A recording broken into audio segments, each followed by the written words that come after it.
Riiast Klaipedasse ja siukene pisikene buss, Olex Express. Ootasin suurt bussi, aga tuli väikene mini ja siis sõitis veel lennujaamast läbi ka. Ja seal lennujaamas oli siuke pull lugu, et olime juba rahva peale võtnud ja tüki maad edasi sõitnud.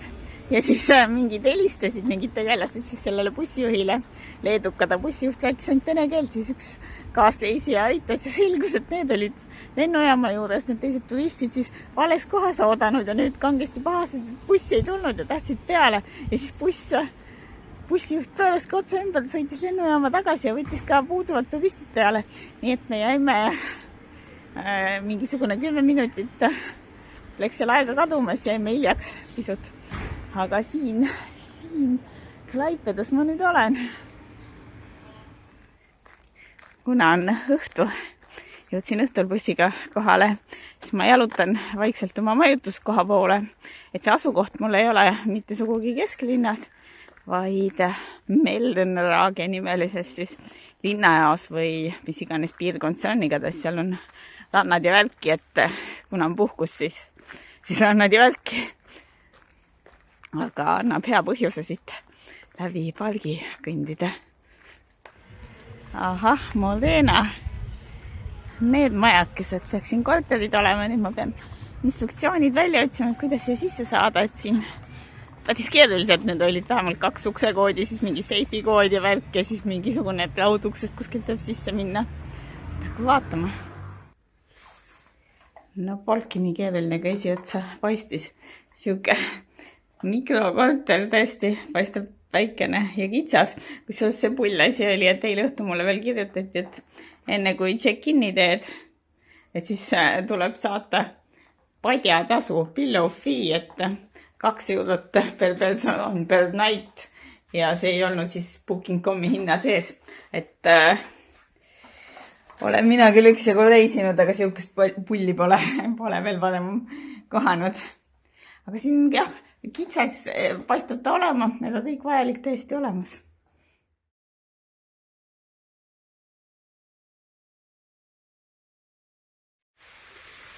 Missugune siis rand välja näeb siin Melnrages.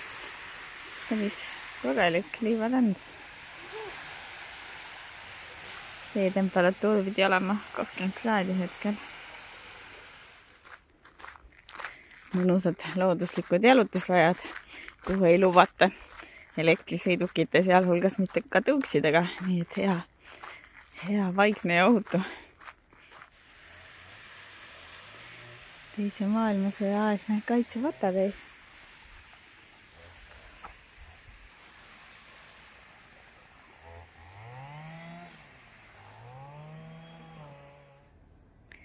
Muulid. Ühelt poolt siis tuleb muul maismaa poolt või mandri poolt ja teisel pool see pikitsas muul siit ei saa arugi, aga tegelikult see on see Kurasääre muul. Kah mandri pealt, aga see on pikk ja imelik kitsuke maalida riba, mis alguse saab tegelikult sealt Kaliningradist Venemaa poolt ja Leedul on sellest maalibast pool tükki, aga sinna saab siis ainult mingisuguse praamiga või laevukesega üle vee Leedu poole pealt minnes.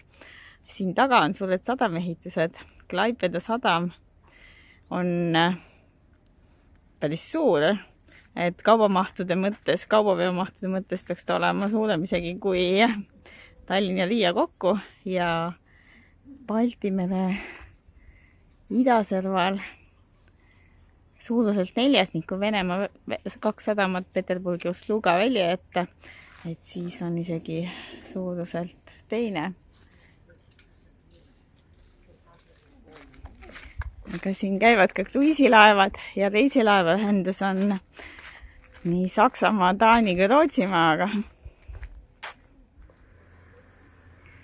Oi joo, kes siin kalakest püüab?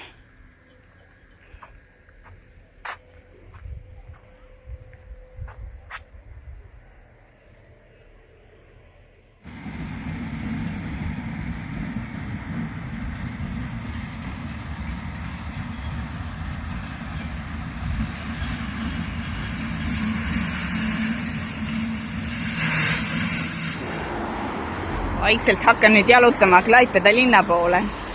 See minust vasakut kätte, siin aia taga need majad, mis mulle esiotsa meenutasid nagu mingisugust religioosset ehitust, mingit kirikulaadset asja, et need on tegelikult ülikoole. Aga siin autod küll sõidavad, aga siiski tahaks natukene rääkida ja mõelda Klaipedast, Klaipeda linnast.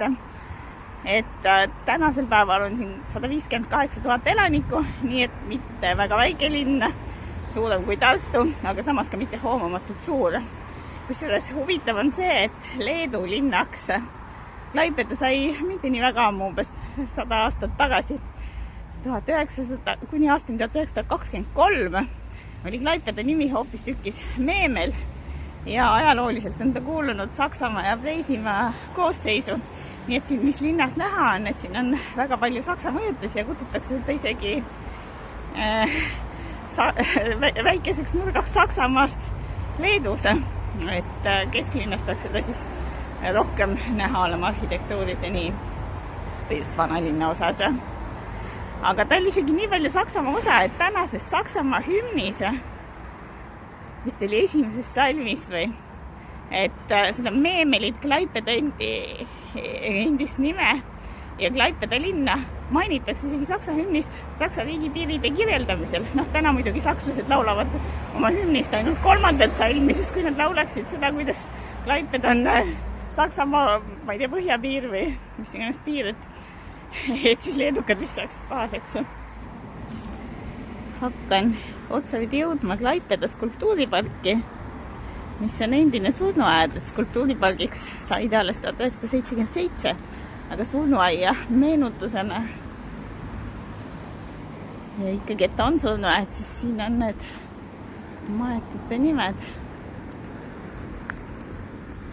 Et iseenesest see skulptuuripark, see asub täitsa bussijaama lähistel, et kui keegi peaks tulema niisama Klaipedasse läbisõidule, et paar tundi on aega järgmise bussini, ma ei tea küll, kuhu ta edasi peaks sõitma, Palangasse võib-olla, aga no igatahes isegi siis tasub siia skulptuuriparki jalutama tulla, niivõrd lähedal on see. Päris palju neid kivikujusid siin puudal peidus, mingisugused listid tähtsamad ka ja hea paljuline palava suvepäevaga. Et kui Apple'i logo ei oleks mitte õun, vaid oleks muna, siis see oleks ilmselt selline. No too skulptuur on ilmselt saanud inspiratsiooni mõnest UFO-laevast või siis hoopis sellest, et kui lapsed koolis või lasteaias peavad kastanimunadesse neid tikke torkima, et siis oleks mingisugune siukene asi. Aga siit teiselt poolt paistab mingi kiriku moodi ehitus ja see ongi kirik, õigeusu kirik.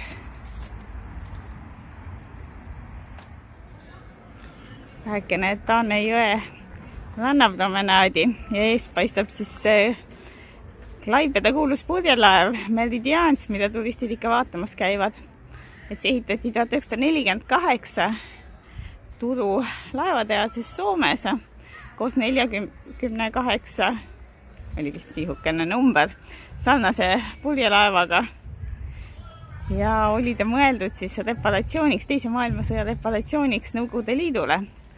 Mingi aeg ta tegutses mõned aastad siin, mõned 10-15, peagi mingi 1960-ndateni.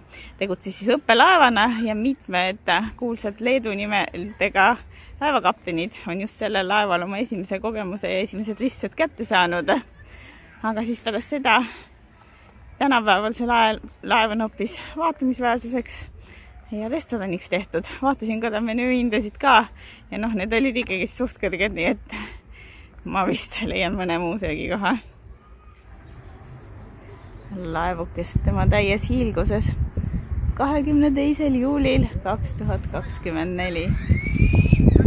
Meridians Taane jõe vasakul kaldal. Üks skulptuur, mida Klaipeda turismiinfoleht ka kaema kutsub. Kui seal taga on kõrged majad see Viva la Vita, et ma hakkan siin mõtlema, et äkki see ongi siis Klaipeda kõige kõrgem maja, pidavat olema 34 kodusega. No tavaliselt, kui räägitakse Klaipedast kui väikesest Saksamaast Leedumaal, siis see maja on taustaks Oldmill hotell. Natuke nagu seda stiili. Aga see peaks siis olema Klaipeda vana sadam. Ja siin paistavad siis Klaipeda kindluse bastionid. No kindlus. Klaipedasse seda hakati ehitama Saksa oldu eestvõttel juba 1952. aastal. Ja mitu korda on ta ehitatud, siin sõditud kõvasti, mitu korda on ta lagunenud ja kuskil 18. ja 19. sajandil hakkas sootuks oma tähtsust kaotama. Ja täna ta on siiski siia bastionisse taastatud kindluse muuseumina.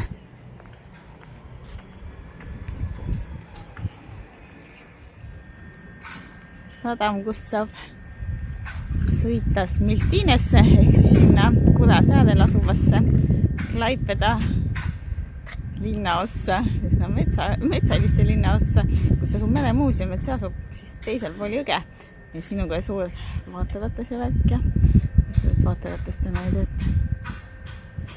No täna me sinna üle Kudalahe kohe põdutama ei hakka, jätame selle asja homsaks.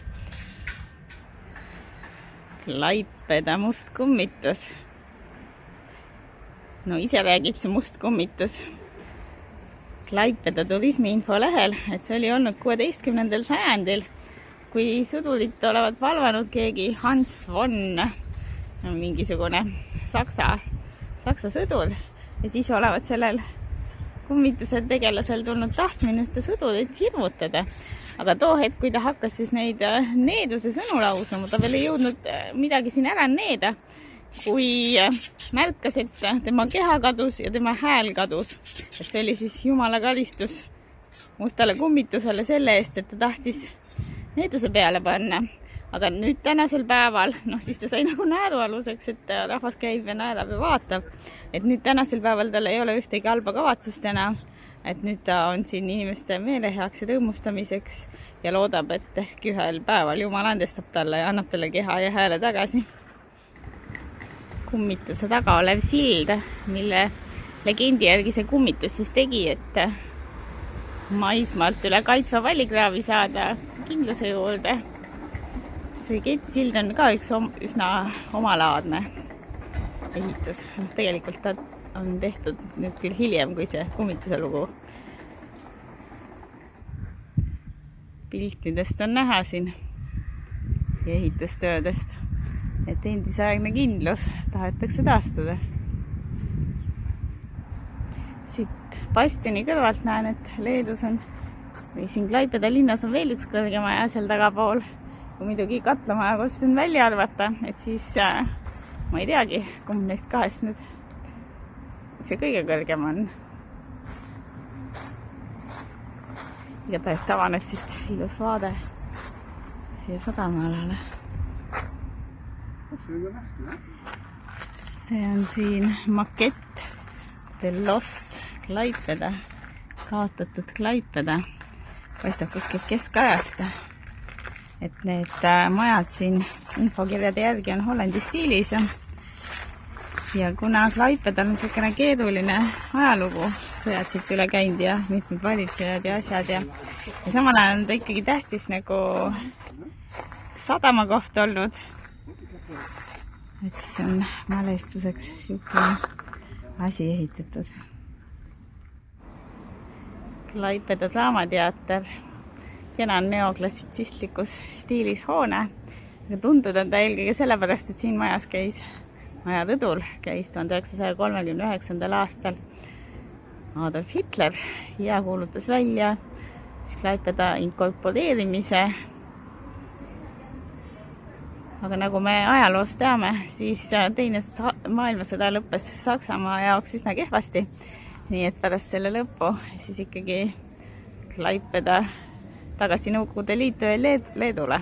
et siin jah, tuleb nüüd välja seda tükikest ajalugu taas, et 1923 leedukad siis vallutasid selle Meemeli linna, nimetasid selle Klaipedaks, mõni aeg hiljem, mõnede aastate jooksul siis valmistati asi ära, et ja on Leedu linn, siis tuli Teine maailmasõda, siis tulid sakslased, siis korraks jälle ei olnud Leedu linna ja siis jälle ajad muutusid.